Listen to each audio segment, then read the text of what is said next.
नमस्कार। स्वागत है आपका इंडिया गेट टीवी पर। मैं हूं अजय सेतिया। मित्रों, आप रूस यूक्रेन की जंग को टीवी पर लाइव देख रहे हैं। इसमें ज्यादा कुछ बताने को नहीं है, आपको सीधा सीधा सामने ही नजर आ रहा है। लेकिन यूक्रेन की इस हालत के लिए जिम्मेदार कौन है, इसकी पृष्ठभूमि में जाना जरूरी है। और कुछ महत्वपूर्ण बातें जो आपको टीवी पर नजर नहीं आ रही, वह जानना जरूरी है।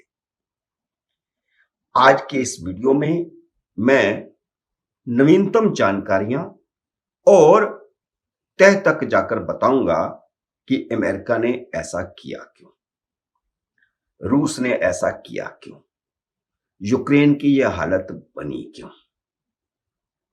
आपको मेरा वीडियो पसंद आए तो वीडियो को लाइक करिए, शेयर करिए और इसके बाद जो वीडियो आएगा उसका इंतजार करिए। मैं आपको बताता हूं कि यूक्रेन की इस हालत के लिए असल जिम्मेदार कौन है। असल जिम्मेदार हैं अमेरिकन राष्ट्रपति जो बिडेन और नाटो गठबंधन। रूस जिम्मेदार नहीं है।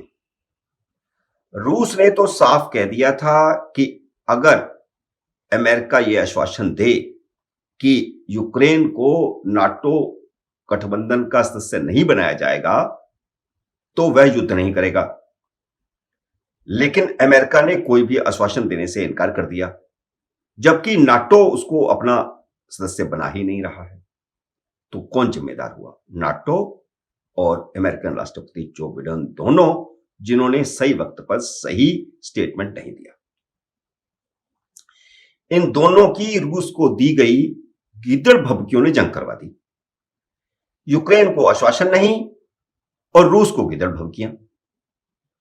जो बिडेन ने राष्ट्रपति जेलेंस्की के साथ वही किया जो उन्होंने अफगानिस्तान के राष्ट्रपति अशरफ गनी के साथ 7 महीने पहले किया था। पहले दोनों को साथ में आसमान पर चढ़ा दिया और बाद में कहा भाग जाओ। लेकिन जेलेंस्की अशरफ गनी की तरह मैदान छोड़कर भागे नहीं। अगर वह भाग गए होते तो जैसे अफगानिस्तान पर 24 घंटे से भी कम समय में तालिबान का कब्जा हो गया था, वैसे ही रूस का भी यूक्रेन पर 24 घंटे में कब्जा हो जाता। यह तो युद्ध के अगले दिन ही पता चल गया था कि नाटो फौजें यूक्रेन की मदद के लिए आगे नहीं आएगी। लेकिन युद्ध के 6ठे दिन जो बिडेन, ब्रिटिश प्रधानमंत्री बोरिस जॉनसन और नाटो महासचिव ने साफ साफ कह दिया कि यूक्रेन को अपने आप निपटना होगा। नाटो ने एक तरह से रूस के आगे हथियार डाल दिए हैं। यह बात अब यूक्रेन के राष्ट्रपति को भी समझ आ गई है। इसलिए उन्होंने एक बंकर से CNN को दिए इंटरव्यू में कहा कि वह राष्ट्रपति पुतिन के सामने यह वादा करने को तैयार हैं कि यूक्रेन नाटो का सदस्य देश नहीं बनेगा। अब नाटो तो बना ही नहीं रहा और यूक्रेन फंस गया। इससे पहले यूक्रेन कोशिश करता रहा कि नाटो उसको अपने गठबंधन में शामिल करे। अब जब उसे पता चल गया है कि नाटो उसे अपना सदस्य देश नहीं बना रहा है, तो उसने पुतिन को एक बंकर से दिए गए इंटरव्यू में यह कह दिया कि चलिए हम नहीं बनते गठबंधन के हिस्सेदार, लेकिन पुतिन हमें यह गारंटी दे कि रूस की फौजें यूक्रेन पर हमला नहीं करेंगी। अब एक तरह से यह हथियार डालना है, एक तरह से यह हार मानना है। अमेरिकन राष्ट्रपति जो बिडेन ने अमेरिकन कांग्रेस को संबोधित करते हुए बहुत बड़ी बड़ी बातें की। रूस के राष्ट्रपति पुतिन को एक तानाशाह कहा। यह भी कहा कि पुतिन ने यूक्रेन पर हमला करके दुनिया की नींव हिलाने की कोशिश की है, लोकतंत्र को चुनौती दी है। लेकिन आखिर में यह कहकर लीड कर दी कि अमेरिका और नाटो फौजें यूक्रेन को बचाने नहीं जाएंगे। तो फिर आप रूस को क्यों धमकियां दे रहे हैं?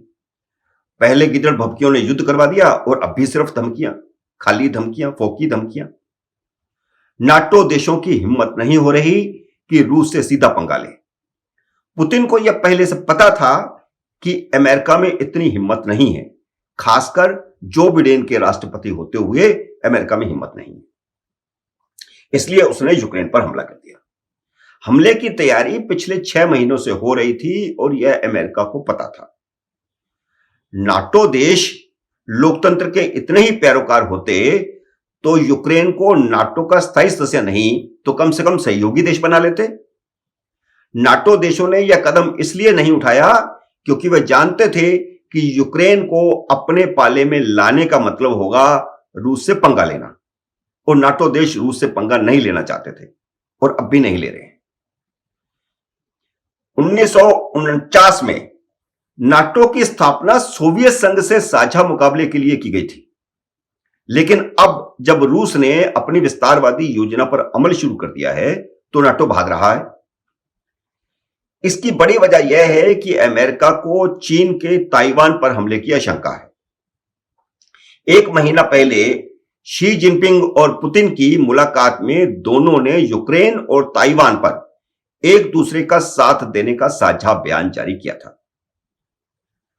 और रूस ने यह कहा था कि वह ताइवान को चीन का हिस्सा मानता है, और चीन ने यह कहा था कि वह यूक्रेन को रूस का हिस्सा मानता है।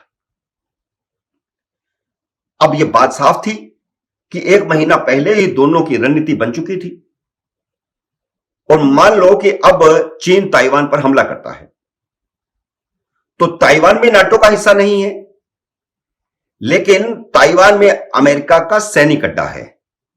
वह एशिया में अपना एकमात्र सैनिक अड्डा खोना नहीं चाहता। इसलिए मंगलवार को जो बिडेन ने यूक्रेन पर जुबानी जमा खर्च करके ताइवान को बचाने की रणनीति बनाने के लिए डिफेंस एक्सपर्ट्स का एक डेलीगेशन ताइवान रवाना कर दिया। मान लो चीन ताइवान पर हमला कर देता है तो क्या अमेरिका वहां से भी भाग जाएगा? अमेरिका वहां से नहीं भागेगा। तो अक्लमंदी यही थी कि अमेरिका वक्त रहते पुतिन और शी जिनपिंग की जुगलबंदी को रोकता, और वह तभी रुक सकती थी अगर अमेरिकन फौजें एक साथ यूक्रेन और ताइवान पर पहुंचकर दोनों लोकतांत्रिक देशों की रक्षा करती। अब पूरी दुनिया लफाजी के सिवा कुछ नहीं कर रही। अमेरिका आए दिन किसी भी देश के बारे में टिप्पणियां करता है, लेकिन जब वक्त आता है तो भाग जाता है। सिवा लिफाजी के और कुछ नहीं हो रहा है। संयुक्त राष्ट्र की मानवाधिकार परिषद में रूस के प्रतिनिधि का 100 देशों ने बहिष्कार किया, तो इससे रूस का क्या बिगड़ा? वह पूरी दुनिया को जूते की नोक पर रख रहा है और अमेरिका भिग्गी बिल्ली बन गया है। बिडेन अमेरिकन इतिहास के सबसे कमजोर राष्ट्रपति साबित हो रहे हैं और पुतिन एक कमजोर राष्ट्र के मजबूत राष्ट्रपति साबित हो रहे हैं। मित्रों, मेरा यह वीडियो पसंद आया हो तो इसे शेयर करिए, लाइक करिए, और अगर आपने सब्सक्राइब नहीं किया तो सब्सक्राइब कीजिए और घंटी का बटन भी दबाइए ताकि अगला वीडियो आए तो आपको सूचना आए। हमारे अगले वीडियो का करिए इंतजार। तब तक नमस्कार।